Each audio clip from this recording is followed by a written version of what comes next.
I'm Deepshika. I'm a master's student from University of Michigan Ann Arbor. Today I'll be presenting and talking about my research, understanding the dependence of shear response of desert sands on the size and shape of constituent particles. I did this project under the guidance of Dr. Moni Shah and Dr. Talia Modi. So this is a jerboa, a bipedal hopping rodent that is found in the Negev desert of Israel and some other sandy terrains.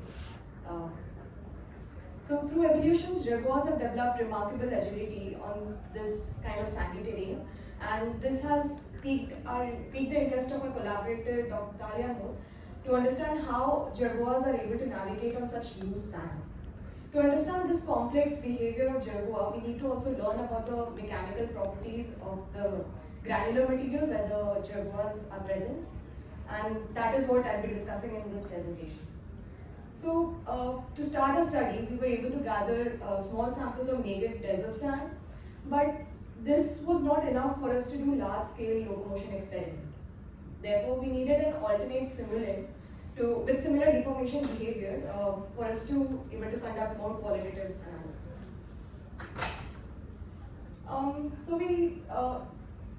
Glass beads are very commonly found and used by many biomechanical researchers to study the locomotion of different desert animals. So we also started a study with the glass beads.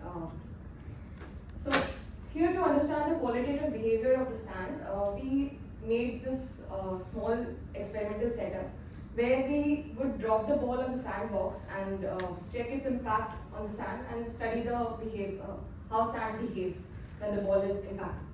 So here, this behavior of the metal ball dropping on the sand is to replicate how the jerboa would impact on the sand, like on the Negev desert. So from the first video, we can see when the sandbox contains 4 glass beads that are loosely packed, the ball directly sinks inside. So to observe an alternative behavior, we try to densify our glass bead sand and using vibration. And we see that this time the ball does not completely sink, but it has still sunk down pretty much half of it. Now, our collaborator, Dr. Talia Modi, she suggested that there's another granular material called chinchilla dust, which has an irregularly shaped particles and favored by different kind of rodents called the chinchillas. And we now evaluated these granular material as a potential stand-in for the Negev sand. Similar to a glass bead experiment, we now replace the sand with the chinchilla dust. And first, we tried to drop the ball on the poured chinchilla dust, which was loosely packed. And we see similar results like the glass beads, that the ball just sinks inside. When we densify this sand, the chinchilla dust, we see a good rebound of the ball. So these are the differences that we observed in a spherical glass beads and irregularly shaped chinchilla dust. So now we can see that chinchilla dust is like much more represents much more closer qualitative response to a Negev sand.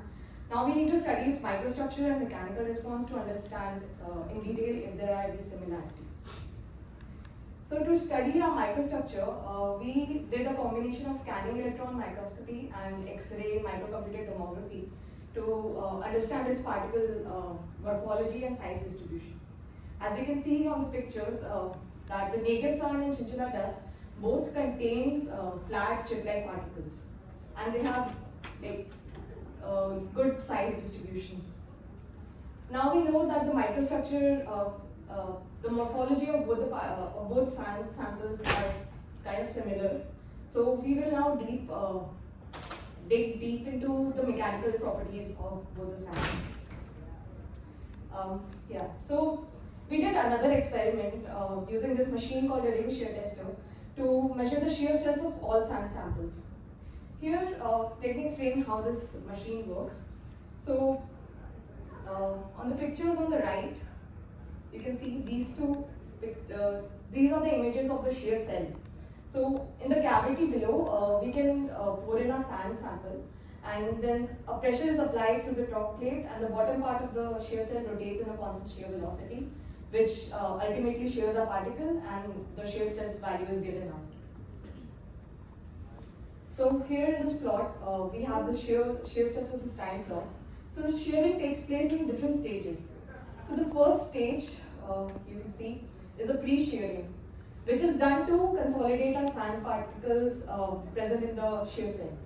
As we saw in our previous impact experiments, that a consolidated particle, consolidated sand and a loose packed sand behaves differently.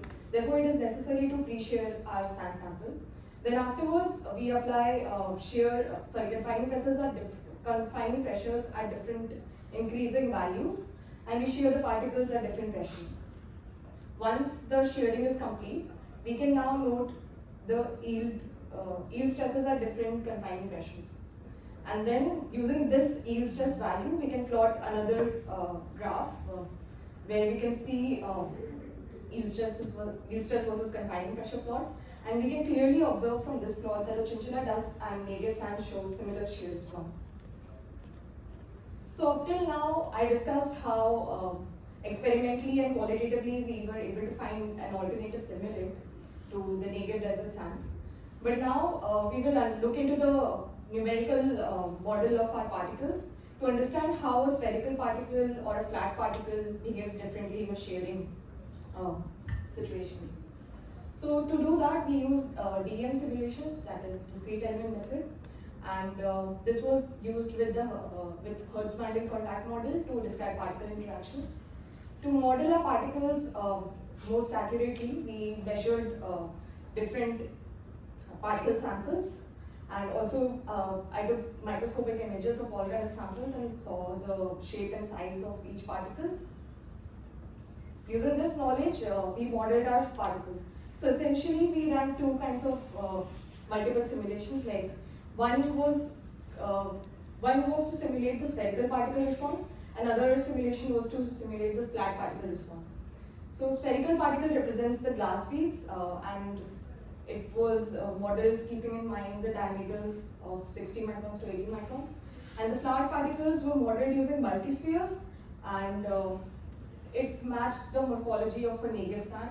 And also the sizes were around 150 microns and 200 microns. So from this video, you can see how the simulation captured the shearing behavior. Important thing to note in the DEM simulations was that we tried to match our simulation as close as to the experiments as possible.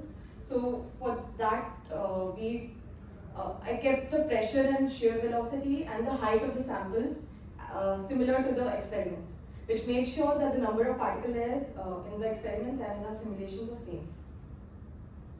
Once we completed our simulations, now from this plot we can observe many different things. Like, firstly, there's a comparison between flat particles and spherical particles, and also there's a comparison between the experiment and the simulation data. So the Negev sand or the flat particles, as on the first glance we can see that it captures much higher stress, and the glass beads or the spherical particles has a very low shear stress value. And from this experiment versus the simulation plot, we can also see how the simulation is in a very close agreement to the experiment, which shows that it captures the effects of flat particles and spherical particles very nicely. Although it does follow the trend, we still saw some gaps between the simulation and experiments. So when we looked into it, we saw that we did not account for pre-shearing effects and the adhesive properties. As we can see from this videos that how the consolidated particles behave differently than a loosely packed particles. So therefore, in our future experiments and simulations, we are going to include both of these effects. So in summary, I would like to say that we were able to compare and establish similarities between the chinchilla dust and Negev sand. Now this can be used for large-scale experiments. And also DEM simulations were able to capture the influence of flat particles and the shape of how it affects the shear response. Our future tasks will be to simulate the impact penetration and rebound like that we did in our impact experiment.